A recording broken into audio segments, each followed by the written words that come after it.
wadda Masar ayaa bilowday dagaal diblomaasiyadeed oo lagu go'doominayo dalka Itoobiya oo xiisado colaadeed imika ay ka dhex taagan tahay iyaga iyo dalka Soomaaliya kadib faragelintii qaawaneed ee Itoobiya ku soo qaaday sohdimaha dhulka Soomaaliya iyadoo dhawaan Itoobiya ay safgarad been ah la gashay maamulka Somaliland ayaa arintani waxa ka dhalatay xaalad aysan Itoobiya u arkin mid weji wanaagsan leh waxaana xiisadaas Itoobiya ay abuurtay ka dhashay cadaawad hor leh oo Itoobiya dariskeeda ku abuuratay tanoo fursad u noqotay dalka Masar oo isagu saaxiib la ah cid walba oo Itoobiya dirir kala dhaxayso madaxweynaha dalkaasi Al-Sisi ayaa dhawaan sheegay inay si adag u garab taagan yihiin walaalahooda Soomaaliya isla markaana hadiiba loo baahdo ay Masaaridu ka barbar dagaalami karaan walaalahooda Carbeed ee Soomaaliya waa sida uu hadalka u dhigay tani waa fariin adag oo kamid ahayd hadaladii uu yiri markii ay si wada jir ah shirjirayd wada qabteen madaxweyne Cabdilfataax Al-Sisi iyo madaxweyne Xasan Sheekh Maxamuud waxay kaloo ka wada hadleen xoojinta xiriirka labada dal iyo sidii loo wajihi lahaa xaaladda ka soo cusboonaatay gobolka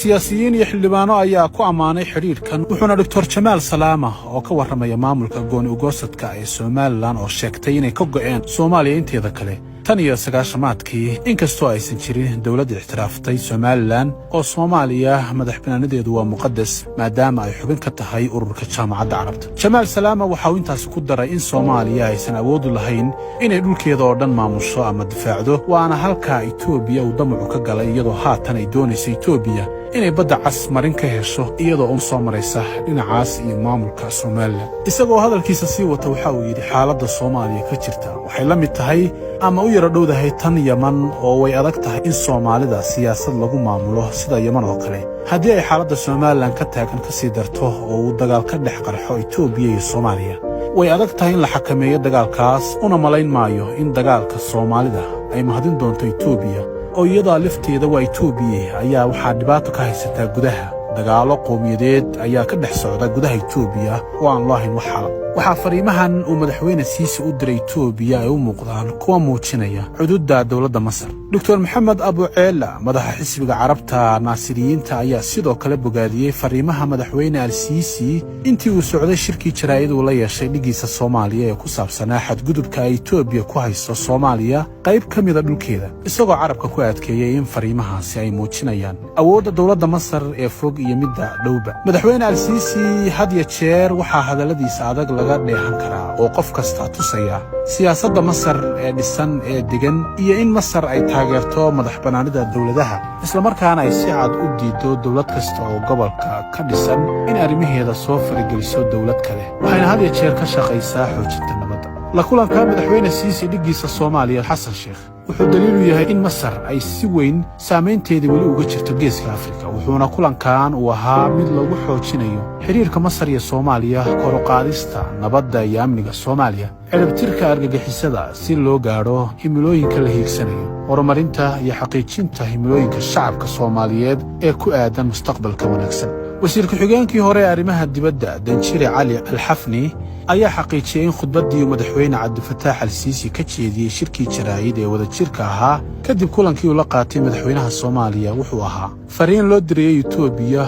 loogana digayay inaysan cidna ogolaan doonin in la isku dayo looguna digayo inaan cidna loo ogolaan doonin amaba la isku dayo in xoog lagu qabsado dhul ay leedahay Soomaaliya sidoo kale ma jiri doonto cid isku dayda in Masar tijaabiso ama u hanjabto walaalaheed gaar ahaan haddii walaalkaasi uu codsado in la garab istaago Danjire Cali Al-Xafni waxa uu intaas ku daray in madaxweyne Siisi uu khudbadiisa ku soo celceliyay taageerada ay Masar u fidisay midnimada iyo wada jirka dhuleed ee Soomaaliya isla markaana uu diiday in la farageliyo arrimaheeda gudaha taasoo wiiqaysa qarannimadeeda wuxuuna sidoo kale si cad u diiday heshiiskaas sharci darrada ah ee baalmarsan shuruucda caalamiga ah ee Addis Ababa la gashay Somaliland oo ah gobol ka tirsan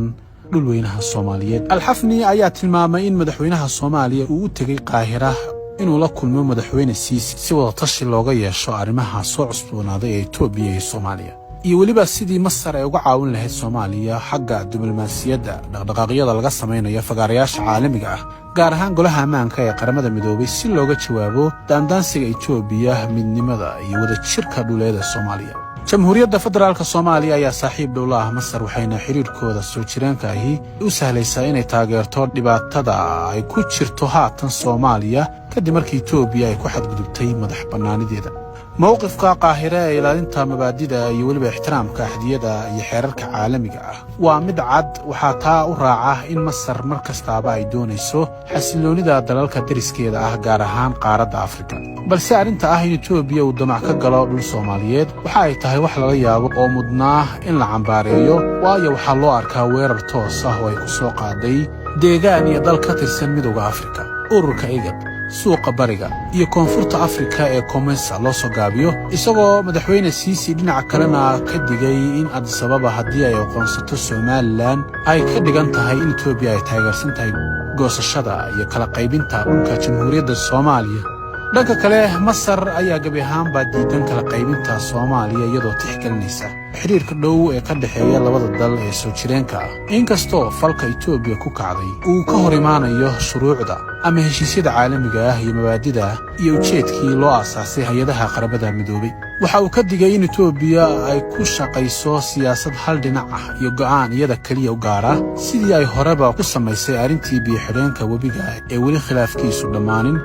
ayna iska indhatirtay xuquuqda dalalka kale, taasoo hadda khatar ku ah xasiloonida gobolka iyo weliba xitaa nabadda amniga ee dunida. xidhiirka qotada dheer ee ay ku midaysan yihiin labada dal ee walaalaha ah waa Soomaaliya iyo Masar, sidoo kalena ay ka wada tirsan yihiin ururka Jaamacadda Carabta, midowga Afrika iyo ururka iskaashiga Islaamka. wuxuu ka dhigan yahay mid adag, iyadoo Qaahira ay garab taagan tahay sidii Muqdisho nabad loogu soo dabaali lahaa, lagana hortegi lahaa argagixisada iyo dhammaan caqabadaha Soomaaliya ku habsaday dhowr iyo 10 sano ee la soo dhaafay, kuwaasi oo saameyn ku yeeshay xiriirka dibadda. waxaa intaas u dheer in Masar ay mar walba gacan ka geysato shacabka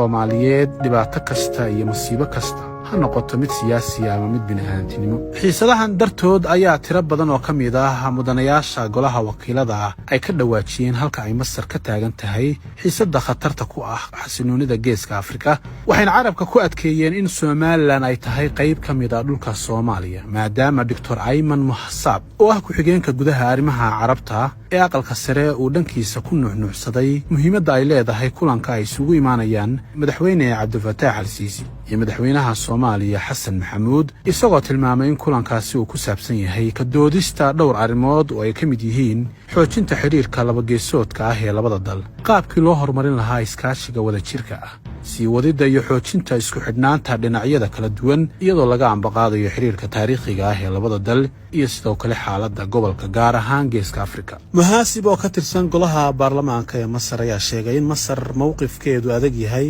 isla markaana ay garab taagan tahay Soomaaliya oo ah dal ay walaala yihiin, isla markaana ay taageerto amnigeeda, xasiloonideeda, iyadoo laga hortegayo isku dayga lagu wiiqayo midnimada. kadib markii ra'iisul wasaaraha Itoobiya Abiy Ahmed uu ku dhawaaqay inuu heshiis la gaaray hogaamiyaha Somaliland Muuse Biixi Cabdi,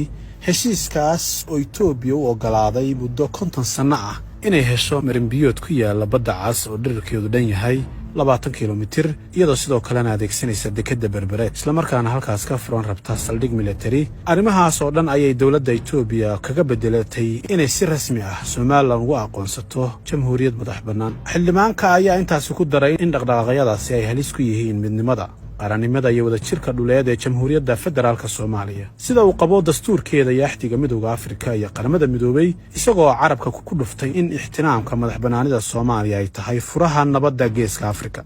sidoo kale xildhibaan Naadir Al-Khabiiri oo ka tirsan golaha shacabka ayaa sheegay in socdaalka madaxweynaha Soomaaliya ee Masar uu ka turjumayo doorka muhiimka ah ee Masar ay ku leedahay qaaradda Afrika, gaar ahaan booqashadan Xasan Sheikh oo ku soo beegantay xilli aad xasaasi u ah marka loo eego waxa ay Soomaaliya wajahayso oo ay ugu horeyso xadgudubka ay Itoobiya ku hayso madaxbannaanida dhulka Soomaaliyeed.